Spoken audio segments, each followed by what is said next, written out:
welcome to Eskişehir. Hello, can you say something about yourself, your journey being a part of AEGEE? What motivated you to join Europe on Track? Okay, my name is Karin. I am born in Hong Kong. I lived in Singapore where my sister is born. I am actually Swedish and my parents just moved to a country that I've never been to. When I heard about Europe Track, I directly fell in love with the project and the idea of the project, because what the project does is that it wants to create a better society, a better future, a diverse and borderless Europe. It also opens up opportunity for young people to take action, and when I read it, it also inspired me to take action, and that's why I'm here. Yes, you hold it. Hello, everyone. I'm Bianca. I'm from Italy. I'm 22. And I joined Europe on Track because I wanted to challenge myself, because traveling 1 month and meeting so many people and so many different cultures is really challenging, and I think it opens your mind. Okay, hold it. Yeah. So, hello everyone. I'm Alvaro. I'm 26, and I'm a member of AEGEE since almost 4 years ago. So I already was acquainted with Europe on Track, and actually wanted to join Europe on Track since, let's say, September of last year, kind of. So the reasons are mainly that I'm very much interested in non-formal education. I've been staying in the same city for a year and a half after having moved every 6 months. So I was missing this traveling aspect, and I'm really clear that I want to work in civil society. So Europe on Track kind of combines all of these aspects that I'm interested in. Okay, I would ask, what does it mean for you to be an ambassador of Europe on Track? What kind of training did you guys had before becoming ambassadors? Can you describe them?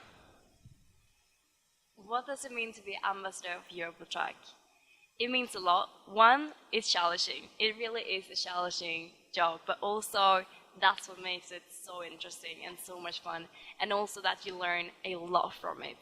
And meeting all the people when you travel, that's what's the best part of the job, in my opinion, because you also get to listen to their voices and what their thoughts are, and that really broadens your own perspectives as well.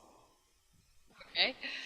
It's very hard because I really share everything that that she said. It's very challenging. It's a big responsibility, I would say, not only from the part like of the project. You have to do some tasks. It's a good responsibility, though, I would say. And the training that we attended was of 10 days in Istanbul about non-formal education, what it is, how we could facilitate, let's say, the dialogue with people during our workshops. About being an ambassador, I don't have much more to add. It is indeed a big responsibility. It's very challenging, but it's also, I would say, a honor, because there were like 400 and something, 418 applications, if I'm not sure. And here we are 3 of the 6 people that have been selected. So this is quite a honor, I would say. And about the training, I would also say, yeah, it's let's say about the role of ambassador, the topics. We will also finalize in the workshops. So there was a lot of time, but of course there was a lot of work to do. But I think it's been very fruitful.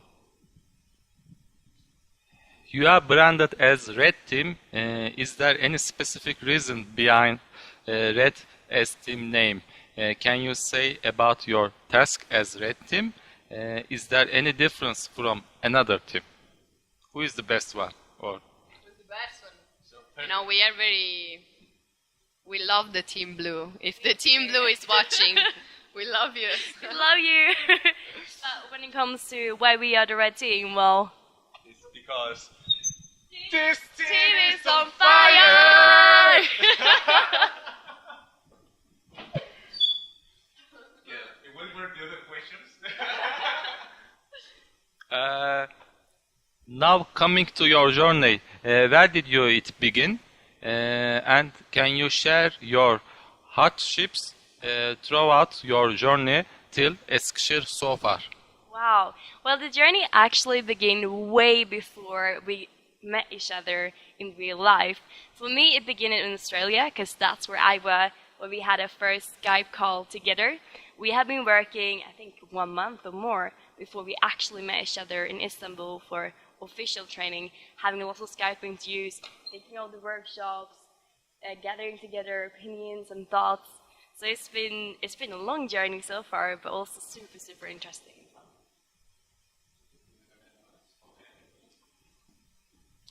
How is the Eskişehir? Trading you, locals, the food. How flexible is your work with the locals in here? I think it's absolutely amazing, really. Like, the vibes here is really cool. There's lots of young people here, so it's a perfect place for us to be as well, since we do mostly all our projects about the young people, since the young people is the future. Yes, I would say I enjoyed Eskişehir because it's very vibrant and it's something you don't really meet often in cities. I would say, yeah, in Turkey we went to Istanbul, we went to Ankara. They were beautiful cities, and Eskişehir is also.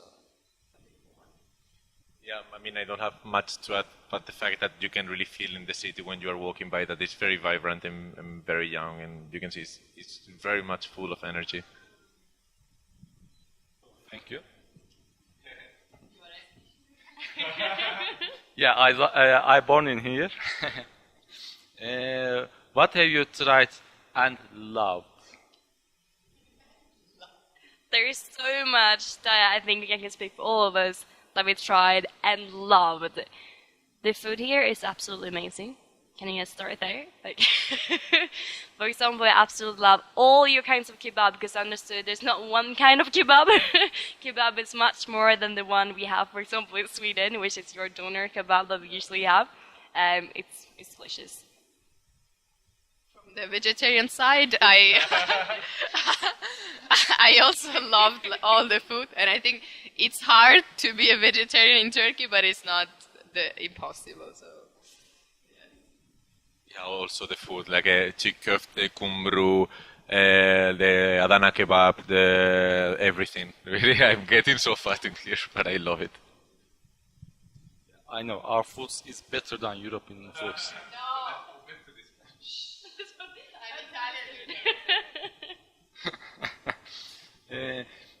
Did you come to Turkey for the first time, or did you visit already? Maybe. For me, it's the first time in Turkey. For me as well. For me as well, but since I've been in AEGEE for 4 years, I kind of had already kind of an idea of Turkey since I've met so many people from Turkey, and it was very interesting actually to come here and see it with my own eyes, because of course there were things that my friends from Turkey had explained me, but there were many other things that we had not talked about. Like, for example, this is my first time in a majority Muslim country, let's say. So the first night in Istanbul, I woke up at 6 in the morning for the morning prayer, and I didn't know this, and then I didn't fall asleep in the whole day. But it was like something, I don't know, that surprised me that it's also part, let's say, of the culture around. Can you compare Turkish culture with Europe? Oh, that's such an interesting question. Maybe we should start here, since I've spoken so much, since you started a little bit about that subject. I said that we could start here because I've been speaking so much, I think I want to give you a little bit of a chance to speak as well. Yeah, so I would say, personally, I thought it was much more different, I would say, than the European culture. Also, because my, let's say, my origin is Mediterranean, so I think we have lot of things in common. And I liked how the culture is in a way blended. It's a very a mixture of cultures in Turkey, and I loved it. Where is your next destination? When will your journey end? What are your expectations at the end of this journey? Our next destination is, but just for one day, Sofia, where we're going, and after that we are heading to Serbia. And so far, I actually don't have that much of expectations. What I want to do is to come there and see what the people there actually say, because you can read one thing in the media, but that might not reflect the reality. So I'm really looking forward to see what they have to say and see their perspectives and thoughts.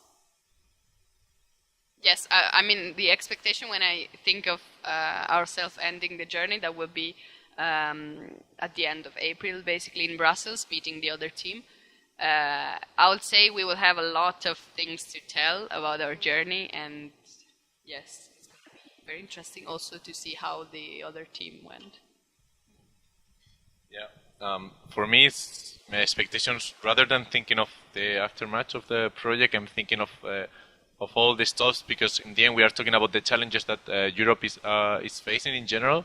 But in this route, I think it's something very tricky in a way, because we are going through Turkey, Serbia, Zagreb, Poland, Hungary. Like, there are a lot of discussions on Europe in general. There's also some rise on Euroscepticism in some of these countries, and I think it's very interesting to talk with young people about this topic there, because it's it's much more different than talking about this, let's say, in Spain, Italy, France in general. Yeah. Okay, thank you very much, and see you later in somewhere, maybe in Agora, I don't know. Okay, bye bye. Thank you. Bye. Bye.